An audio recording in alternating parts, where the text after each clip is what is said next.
अस्सलामु अलैकुम वरहमत llaहि वबरकातुहू। तो आज हम है ना मखारिज सीखेंगे कि कौन सा हर्फ कहाँ से निकलता है, मुंह के किस हिस्से से निकलता है। तो देखिए हुर्फ़ तहजी जुमला 29 है। हुर्फ के मखारिज का मुख्तसर सा बयान।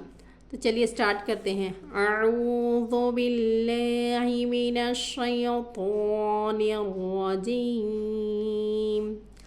बिस्मिल्लाहिर्रहमानिर्रहीम। हुर्फ़ तहजी जुमला 29 है जिनके 17 मखारिज हैं। किसी हुर्फ का मखरज मालूम करने का तरीक़ा ये है कि इस हुर्फ के शुरू में अलीफ ज़ायद करें और इस हुर्फ को साकिन करके बिला तकल्लुफ़ पढ़ें। जिस जगह आवाज़ का दबाव या ज़ोर होकर रुक जाए वही मकाम इस हर्फ के निकलने की जगह यानी मखरज होगा। यानी कि कौन से भी हर्फ का मखरज मालूम करने से पहले हमें क्या करना चाहिए, अलीफ को ज़ायद करना चाहिए। जैसे कि अलीफ के ऊपर ज़बर लगा दिए और उसके साथ है ना बा को हम साकिन दे के पढ़ेंगे। तो देखिए बा के ऊपर हम साकिन दिए इस तरीक़े से। तो ये अब हमें मखरज मालूम किसका करना है, बा का मखरज मालूम करना है। तो अलीफ को हम यहाँ पर ज़ायद कर दिए बा से पहले और उसके ऊपर ज़बर दे दिए हम। अब क्या है, बा कहाँ से निकलता है, दोनों होठों के मिलने से बा निकलता है। तो हम यहाँ पर मखरज किसका मालूम कर रहे हैं, बा का मखरज, दोनों होठों के मिलने से बा निकलता है। इसी तरीके से अलीफ को ज़ायद करें, हर हर्फ से पहले अलीफ को ज़ायद करें और जिस हर्फ का मखरज हमें मालूम करना है उसे साकिन करके बिला तकल्लुफ़ पढ़ें। जहाँ पर भी ज़ोर होगा वो हर्फ का, तो जैसे कि के ऊपर अगर हम ज़बर लगा अलीफ को ज़ायद करके को साकिन कर हा को साकिन करके पढ़ेंगे तो हा हमारा दरमियानी हिस्से से, मुंह के दरमियानी हिस्से से हा निकलेगा। तो इसी तरीके से यहाँ पर है ना अलीफ को ज़ायद करना है और जिस हर्फ का मखरज हमें मालूम करना है उस पर साकिन दे के पढ़ना है बिला तकल्लुफ़। तो हमें मालूम हो जाएगा कि कौन सा मखरज कहाँ से निकलता है। तो सबसे पहले देखते हैं नंबर 1 हुर्फ़े मद्दा। हुर्फ़े मद्दा अलीफ वाउ या, इन हुर्फ का मखरज मुँह का खाली हिस्सा है। इन हुर्फों का मखरज मुँह का खाली हिस्सा है। अलीफ वाउ या ये मुँह का खाली हिस्सा है। हर अल्फाज को आपको अच्छे तरीके से देखना है और जितना भी मैं बता रही हूँ उस पर गौर व तवज्जो करना है आप लोगों को, ताकि आप बासानी से है ना मखारिज सीख सकें। तो चलिए अलीफ वाउ या इन हुर्फों का मखरज मुँह का खाली हिस्सा है। हुर्फ़े मद्दा आखिरी हलक जो सीने से करीब है हमज़ा हा निकलते हैं। आखिरी हलक से जो सीने के करीब है वहाँ से कौन से हर्फ निकलते हैं, हमज़ा हा। हमज़ा हा देखिए आप लोग भी पढ़ के, हमज़ा हा निकल रहा, कहाँ से निकल रहा, हमज़ा हा आखिरी हलक से हमज़ा हा निकल रहा है। हुर्फ़े तहजी जुमला 29 है लेकिन 17 इनके मखारिज है। मुँह के 17 मुकाम से है ना ये तमाम हर्फ निकलेंगे जो आज मैं आप लोगों को बताने वाली हूँ। तो इस पर तवज्जो दीजिए और अच्छे से सीखिए आप लोग, ताकि आपको आसानी हो सके तजवीज़ सीखने में। तीसरा है दरमियानी हलक से आइन हा निकलते हैं। आइन हा निकलते हैं दरमियानी हलक से। तो देखिए आप लोग भी पढ़कर देखिए, आपको भी महसूस होगा कि आइन और हा कहाँ से निकल रहे हैं। ये आखिरी हलक जो सीने से करीब है हमज़ा हा निकलते हैं, दरमियानी हलक से आइन हा निकलते हैं। और चौथा है इब्तिदाई हलक से आइन खा, यानी कि सामने के हलक से। ये दरमियानी हलक से निकल रहे थे, ये आखिरी हलक से निकल रहा था और ये इब्तिदाई सामने हलक से गैन खा निकलते हैं। इब्तिदाई हलक से गैन खा निकलते हैं। पांचवा है ज़बान की जड़ पर जीभ के अंदरूनी हिस्से से कौफ निकलता है। ज़बान की जड़ पर जीभ के अंदरूनी हिस्से से, जो अंदर छोटी ज़बान होती है ना उसके करीब से अंदरूनी हिस्से से कौफ निकलता है। कौफ निकलता है, देखिए अंदर जो छोटी ज़बान होती है ना उसके करीब से है ना कौफ निकलता है। आप लोगों को साथ ही साथ पढ़ना है, जिस तरीके से मैं बता रही हूँ उसके साथ साथ आप लोगों को भी पढ़ते जाना है, तो आपको महसूस होगा कि आप भी कहाँ से निकाल रहे हैं अल्फाजों को। और छठवां है परजीब के बैरूनी हिस्से से, परजीब के बैरूनी हिस्से कौफ के मखरज के करीब से काफ निकलता है। देखिए कौफ का मखरज थोड़ा अंदर से निकलता है, काफ का मखरज उसके थोड़े बाजू साइड से, यानी कि उसी के वही जगह से लेकिन थोड़ा सामने से। कौफ थोड़ा अंदर से, काफ थोड़ा सामने से। तो परजीब के बैरूनी हिस्से कौफ के मखरज के करीब से काफ निकलता है। नंबर 7, ज़बान के दरमियाने हिस्से और तालु के दरमियानी हिस्से से जीम, शीन और या गैर मद्दा निकलते हैं। ज़बान के दरमियाने हिस्से और तालु के दरमियानी हिस्से से जीम, शीन और या गैर मद्दा निकलते हैं। जीम पे ज़ोर पड़ेगा, शीन पे ज़ोर पड़ेगा, लेकिन या पे नहीं पड़ेगा, इसीलिए ये गैर मद्दा निकलता है। तो देखिए ये क्या है, ज़बान के दरमियाने हिस्से और तालु के दरमियाने हिस्से से जीम, शीन और या गैर मद्दा निकलते हैं। और नंबर 8 क्या है, नंबर 8, ज़बान के बाएं किनारे को बाएं जानिब के ऊपर के दाढ़ों को लगाने से लौद निकलता है। लौद, ज़बान के बाएं किनारे को बाएं जानिब के ऊपर के दाढ़ों को लगाने से लौद निकलता है। लौद, ज़बान की नोक इधर उधर कहीं भी नहीं लगाना है, बस बायां किनारा बाएं जानिब के ऊपर के दाढ़ों को लगाना है, उससे लौद निकलता है। ये थोड़ा मुश्किल है, अल्फाज निकलने में आप लोगों को भी मुश्किल होगा, तो इसकी प्रैक्टिस बहुत ज़्यादा करनी है लौद निकालने के लिए हम लोगों को। और नंबर 9 है, ज़बान की नोक के करीबी हिस्से को ऊपर के दांतों के मसोड़ों को लगाने से लाम निकलता है। ज़बान की नोक के करीबी हिस्से, ज़बान की नोक को नहीं बल्कि उसके करीबी हिस्से को ऊपर के दांतों के मसोड़ों को लगाने से लाम निकलता है। साथ ही साथ आप लोगों को लगाते भी रहना चाहिए, निकालना भी चाहिए मुँह, हर अल्फाज को है ना कहाँ से निकल रहा है अपने मुंह को घुमाना भी चाहिए सीखने के साथ साथ, यानी कि सुनने के साथ साथ आपको प्रैक्टिस भी करनी चाहिए।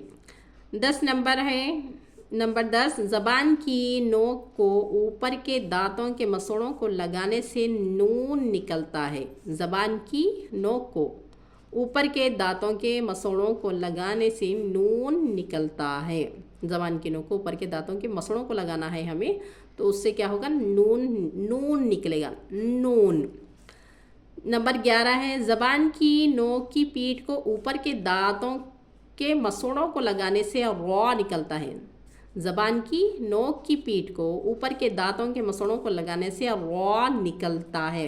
रॉ मोटा पढ़ा जाएगा, रॉ पढ़ते वक्त में हमारा मुंह है ना अंदर फैलेगा, यानी कि मोटा होगा। रॉ जब हम पढ़ते हैं तो मुंह मोटा होगा हमारा।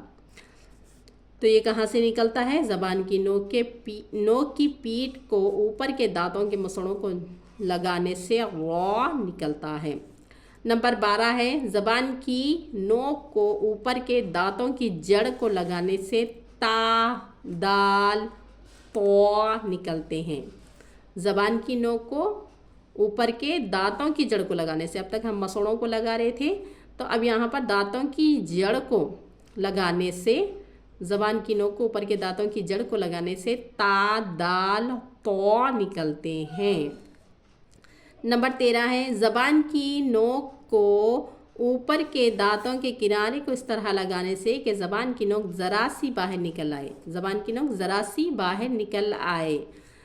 ता, दाल, दौ निकलते हैं, ता, दाल, दौ निकलते हैं। ये अल्फाज ज़बान की हम थोड़ी सी नोक बाहर निकालेंगे तो ये 3 अल्फाज निकलेंगे, ता, दाल, दौ, ये अल्फाज निकलते हैं। नंबर 14 है, ज़बान की नोक को नीचे के दांतों के ऊपरी हिस्से को लगाने से ज़ा, सीन, स्वाद निकलते हैं। इन हरफों की अदाई के वक्त सांस आहिस्ता जारी रखना चाहिए। ज़बान की नोक को नीचे के दांतों के ऊपरी हिस्से को, अंदर के हिस्से को नहीं बल्कि ऊपरी हिस्से को, नीचे के दांतों के ऊपरी हिस्से को लगाने से ज़ा, सीन, स्वाद, ज़ा, सीन, स्वाद निकलते हैं। इन हर्फ की अदाई के वक्त सांस आहिस्ता जारी रखना चाहिए, यानी कि आहिस्ता जारी रहती सांस, हम जब ये अल्फाज निकालते तो खुद ब खुद है ना हमारी सांस आहिस्ता जारी होती रहती है। ज़ा, सीन, स्वाद, ज़ा, सीन, स्वाद, ये सख्त अल्फाज है। ज़ा जब हम पढ़ते हैं तो ये सख्त अल्फाज है, तो है ना ज़ा, इसकी भी प्रैक्टिस आपको अच्छी करना चाहिए। इसको दाल नहीं पढ़ना चाहिए बल्कि ज़ा पढ़ना चाहिए। यहाँ पर है दाल, ये दाल है, ये ज़ा है, تو اس میں اور اس میں بہت فرق ہے. اگر ہم اس کی جگہ اس کو پڑھیں گے، اس کی جگہ اس کو پڑھیں گے تو معنی بدل جائے گا اور ہم گناہ کبیرہ کریں گے. تو ہمیں ایسا نہیں کرنا چاہیے. ہمیں ہر الفاظ کو اچھے سے دیکھنا چاہیے، ہر لفظ کو اچھے سے دیکھ کر پڑھنا چاہیے. زا سین صاد، یہ ہے زا سین صاد. ان حروف کی ادائی کے وقت سانس آہستہ جاری رکھنا چاہیے. نمبر 15 ہے اوپر کے دانتوں کو نیچے کے ہونٹ کے تر حصے کو لگانے سے فا نکلتا ہے. اوپر کے دانتوں کو نیچے کے ہونٹ کے، اوپر کے دانت جو ہے نا اس کو ہے نا نیچے کے ہونٹ کے تر حصے کو، خشک حصے کو نہیں بلکہ تر حصے کو لگانے سے فا نکلتا ہے. فا آپ لوگ بھی پریکٹس کریے. فا بہت آسان الفاظ ہے یہ.